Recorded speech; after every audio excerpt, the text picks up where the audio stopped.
ನಿಮಗೆ ಈ ದಾಖಲೆಗಳು ಅಪರಾಧ ಕುರಿತು ಅಂತ ನಿಮ್ಗೆ ಅನಿಸಿಲ್ವಾ? ನನಗೆ ಉತ್ತರ ಬೇಕು ಸ್ವಾಮಿ. ಯಾಕೆಂತಂದರೆ ಈ ಒಂದು ಪ್ರಕರಣದಿಂದ ಯಾವ ಕೃತ್ಯ ಅಪರಾಧ ಕೃತ್ಯ ಅಂತೇಳಿ ನನಗೆ ಗೊಂದಲ ಉಂಟಾಗ್ಬಿಟ್ಟಿದೆ. ನೋಡಿ, ಈಗಾಗಲೇ ಹೇಳಿದಂಗೆ 98 ಇಸ್ವಿಲಿ ದೇವರಾಜ ಹೆಸರಲ್ಲಿ ಮಲ್ಲಿಕಾರ್ಜುನ ಪತ್ರ ಬರೆದಿದ್ರು ಕೂಡ ಅಲ್ಲಿ ಏನರ್ಥ, 98 ಇಸ್ವಿ ಅವ್ರಿಗೆ ಇಬ್ಬರು ಪರಿಚಯ ಇದೆ ಅಂತ ಅರ್ಥ. ಅದು ತನಿಖಾಧಿಕಾರಿ ಏನು ಬರ್ತಾರೆ, 2004 ಇಸ್ವಿರು ಅವ್ರ ಪರಿಚಯನೇ ಇರಲಿಲ್ಲ ಅಂತ. ಇಂಥ ಹಲವಾರು ಅಂಶಗಳಲ್ಲಿ ಇರಬೇಕಾದ್ರೆ ಅವ್ರ ಅಪರಾಧಿ ಅಲ್ಲ ಅಂತಂದರೆ ಏನು ಹೇಳುವ? ಈ ವ್ಯವಸ್ಥೆ ಬಗ್ಗೆ ನಾವು ಏನು ಹೇಳೋದು? ಹಾಗಾದ್ರೆ ತನಿಖಾಧಿಕಾರಿ ಒಬ್ಬ SP ಮಟ್ಟದ ಅಧಿಕಾರಿಗೆ ಅಪರಾಧ ಕೃತ್ಯ ಅಂದ್ರೆ ಏನು ಗೊತ್ತಿಲ್ವಾ?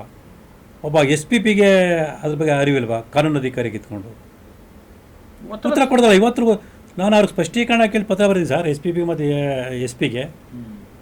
ಈಗ ದೇವರಾಜು ಹೆಸರಲ್ಲಿ ಮಲ್ಲಿಕಸ್ವಾಮಿ ಪತ್ರ ಏನು ಬರೆದರೆ ಅದು ಅಪರಾಧ ಕುರಿತಿನ ಅಲ್ವಾ ಅಂತೇಳಿ ಉತ್ತರ ಕೊಡಿ ಅಂತೇಳಿ ಇವತ್ತು ಕೊಟ್ಟಿಲ್ಲ. ಕೊಟ್ಟಿಲ್ಲ. ಎಷ್ಟು ದಿನ ಆಯ್ತು ನೀವು ಇದು ಮಾಡಿ? ಹೆಚ್ಚು ಕಮ್ಮಿ 21 ತಿಂಗಳಾಗ್ತಾ ಬಂತು ಅನ್ಸುತ್ತೆ.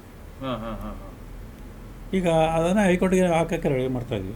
ಹೈಕೋರ್ಟ್ಗೆ ಅವ್ರನ್ನ ಕರೆಸಿ ಅದಕ್ಕೆ ಹೈಕೋರ್ಟ್ ಮುಖಾಂತರ ಅವ್ರಿಗೆ ಉತ್ತರ ಪಡಿಬೇಕಂತ ನಾನು ಒಂದು ದೊಡ್ಡ ನಿರ್ಧಾರ ಮಾಡಿಬಿಟ್ಟಿದ್ದೀನಿ. ಯಾಕಂದರೆ ತುಂಬ ಅತ್ಯಾಗ್ತದೆ ಸರ್. ಏನು ನಾವು ತನಿಖಾಧಿಕಾರಿ ಅಂತ ಹೇಳ್ತೀವಿ ನೋಡಿ. ಇನ್ನೊಂದು ಹೇಳ್ತೀನಿ, ಇದೇ DB ನಟೇಶು ನನ್ನ ವಿರುದ್ಧ ಸುಳ್ಳು ಕಂಪ್ಲೇಂಟ್ ಕೊಡಿದ ತಕ್ಷಣ ಕೋರ್ಟಿಗೆ ಸರ್ಚ್ ವಾರೆಂಟ್ ತಗೊಂಬರ್ತಾರೆ, ನನ್ನ ಬಂಧಿಸುವಂಥ ಕೆಲಸ ಮಾಡ್ತಾರೆ. ಆದರೆ ತನಿಖೆ ನಡೆದ ಸಂದರ್ಭದಲ್ಲಿ ಅವ್ರು ಏನು ಆರೋಪ ಅದು ಸುಳ್ಳು ಅಂತ ಆಗುತ್ತೆ. ಅದು ಇವತ್ತಿಗೂ ಅವ್ರ ಮೇಲೆ ಕೇಸ್ ಮಾಡಲ್ಲ. ನಾನು ಕೇಳಿದ್ರೆ ಅದು ವೈಜ್ಞಾನಿಕ ವರದಿ ಬರಬೇಕು ಅಂತಾರೆ. ಅವ್ರ ಮೇಲೆ ವೈಜ್ಞಾನಿಕ ವರದಿ ಅದೇ ಅದು ವಾಯ್ಸ್ ಏನು ಮಾತಾಡೋದು ಧ್ವನಿ ಇತ್ತು, FSR ವರದಿ ಬರಬೇಕು, ಧ್ವನಿ ಅವ್ರದ್ದು ಅಲ್ವಾನು ಬರಬೇಕು ಅಂದರು. ಮತ್ತು ವರದಿ ತೆಳಗಿದ ಮುಂಚೆ ನನ್ನ ಮೇಲೆ ಹೆಂಗೆ FIR ಮಾಡಿದ್ರಿ, ನನ್ನ ಯಾಕೆ ಅರೆಸ್ಟ್ ಮಾಡಿದ್ರೆ ಉತ್ತರ ಇಲ್ಲ. ಈ ಜನ ಕೇಳಬೇಕು ಸರ್. ನಾನು ಒಬ್ಬನೇ ಕೇಳಿದ್ರೆ FIR ಮಾಡೋದಕ್ಕೆ ಅದು ನಟೇಶ್ ಧ್ವನಿ ಅನ್ನೋಂಥದ್ದು ಅವ್ರಿಗೆ ಗೊತ್ತು ಅಲ್ಲ. ನಟೇಶ್ ಹೇಳಿದ ಆ ಧ್ವನಿ ನಂದಲ್ಲ, ಕ್ರಿಯೇಟ್ ಮಾಡಿದ್ರೆ ನಿಮ್ಮ ಮೇಲೆ ಕೇಸ್ ಹಾಕ್ಬೇಕಂತ ಅದನ್ನೇ ತಾನೇ ಆಧಾರವಾಗಿ ಇಟ್ಕೊಂಡು ಅದನ್ನ ಹೇಳ್ತೀನಿ. ಈಗ ನಟೇಶ್ ಹಂಗೆ ಕಂಪ್ಲೇಂಟ್ ಕೊಟ್ಟ ಮೇಲೆ ಅದು ಅವ್ರದ್ದು ಅಲ್ವನ್ನೋದ್ರ ಬಗ್ಗೆ ನೀವು ವರದಿ ತಗೊಂಡು ಆಮೇಲೆ ನನ್ನ ಮೇಲೆ ಕ್ರಮ ತಗೊಳ್ಬೇಕಿತ್ತು. ಅದಕ್ಕಿಂತ ಮುಂಚೆ ನಮ್ಮ ಮೇಲೆ ಕ್ರಮ ಪ್ರಯತ್ನ ಪಡ್ರಿ. ಆದರೆ ಈಗ ನೀವು ತನಿಖೆ ಮಾಡಿದ ಸಂದರ್ಭದಲ್ಲಿ ಅದು ಅವರೇ ಧ್ವನಿ ಅಂತ ನಿಮ್ಮ ಮೇಲ್ನೋಟಿಕೊಂಡು ಬಂದಾಗ ಆಮೇಲೆ FIR ಮಾಡಬೇಕು ತಾನೆ, ಇಲ್ವಂತೆ ಅದು ವರದಿ ಬರಬೇಕು ಅಂತ ಹೇಳ್ತಾರೆ. ಅದು ನನ್ನ ಮೇಲೆ ಕ್ರಮ ತಗೊಳ್ಳೋಕ್ಕೆ ಯಾವುದು ವರದಿ ಬೇಕಾಗಿಲ್ಲ, ಅವ್ರ ಮೇಲೆ ವರದಿ ಅವ್ರ ಮೇಲೆ ಕ್ರಮ ತಗೊಳ್ಳೋಕೆ ವರದಿ ಬರಬೇಕು. ಇಂಥ ತುಂಬ ನಡೀತದೆ ಸರ್. ಇದನ್ನು ರಾಜ್ಯ ಜನತೆ ಪ್ರಶ್ನೆ ಮಾಡಬೇಕು, ಕೇಳಬೇಕು ಸರ್. ನಾನೊಬ್ಬ ಅಥವಾ ಒಂದಷ್ಟು ಜನ ಕೇಳಿದ್ರೆ ಆಗಲ್ಲ, ಕೇಳಬೇಕು. ಕಣ್ಣೆದುರು ಹಿಂಗೆ ಇದೆಯಲ್ಲ ಸಾಕ್ಷಿ, ನೀವು ಯಾಕೆಂದ್ರೆ ಪರಿಗಣಿಸಲ್ಲ ಅಂತೇಳಿ ಕೇಳಬೇಕು.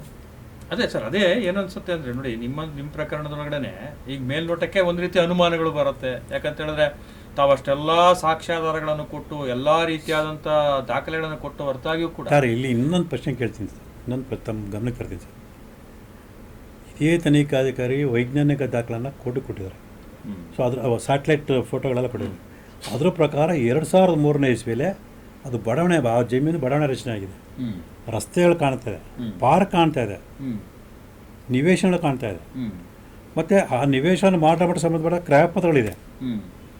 ಹಾಗಿದ್ದಾಗ 2004 ಇಸ್ವಿಲಿ ಕೃಷಿ ಭೂಮಿ ಅಂತೇಳಿ ಹೆಂಗೆ ಖರೀದಿ ಮಾಡ್ತಾರೆ ಅನ್ನೋದಕ್ಕೆ ಸ್ಪಷ್ಟ ಉತ್ತರನೇ ಕೊಡಲ್ಲ ಸರ್. ಈಗ ಯಾರೊಬ್ಬರು ಕೂಡ ಆ ವ್ಯಕ್ತಿ ಜಮೀನು ಖರೀದಿ ಮಾಡಬೇಕು ಅಂದರೆ ಅವಾಗ ಜಮೀನು ನೋಡ್ತಾರೆ ತಾನೆ. ಹೌದು. ಮತ್ತು ಈ ಮಲ್ಲಿಕಾರ್ಜುನ ಸ್ವಾಮಿ 2004 ಇಸ್ವಿ ಕ್ರಯಪತ್ರ ಮಾಡಿಸ್ಕೋಬೇಕಾದ್ರೆ ಕೃಷಿ ಭೂಮಿ ಅಂತೇಳಿ ಹೋಗಲ್ಲಿ ಜಮೀನು ನೋಡಿದ್ರ ಇಲ್ವಾ? ಪ್ರಶ್ನೆ ಒಂದೇ ಒಂದು ಪ್ರಶ್ನೆನ ಅವ್ರ ತನಿಖಾಧಿಕಾರಿ ಕೇಳಲ್ಲ. ನೀವು ಹೋಗಿ ನೋಡಿದಾಗ ಅಲ್ಲಿ ರಸ್ತೆ, ಒಳಚಂಡಿ, ಉದ್ಯಾನವನ, ನಿವೇಶನ ನಿಮ್ಮ ಕಣ್ಣಿಗೆ ಕಾಣಿಸ್ಲಿಲ್ಲ ಅಂತ ಕೇಳ್ಬೇಕು ತಾನೆ, ಕೇಳಲ್ಲ. ಕೃಷಿ ಭೂಮಿ ಅಂತೇಳಿ ಹಿಂಗೆ ಅವರು ಇದು ಮಾಡ್ತಾರೆ, ಈಗ ಕೃಷಿ ಭೂಮಿ ಹೆಂಗೆ ಅವರು ಇದು ಮಾಡ್ತಾರೆ. ಮತ್ತು ಎಲ್ಲದಕ್ಕಿಂತ ಮುಖ್ಯವಾಗಿ ಅದೇ ಒಂದು ಅಂತಿಮದಲ್ಲಿ ಬರೀತಾರೆ, ಆಗಿನ ಜಿಲ್ಲಾಧಿಕಾರಿ, ತಹಸೀಲ್ದಾರ್ ಎಲ್ಲರೂ ಕೂಡ ಆ ಸ್ಥಳನ ಪರಿಶೀಲನೆ ಮಾಡದೆ ಸುಳ್ಳು ದಾಖಲೆ ಸೃಷ್ಟಿ ಮಾಡೋದನ್ನು ಬರೀತಾರೆ. ಆ ಸುಳ್ಳು ದಾಖಲೆ ಸೃಷ್ಟಿ ಮಾಡಿದ್ರೆ ಅಪರಾಧ ಕುರಿತು ಬರೆಯಲ್ಲ. ಅವ್ರ ಮೇಲೆ ಇಲಾಖೆ ಶಿಸ್ತು ಕ್ರಮ ತಗೊಳ್ಬೇಕು.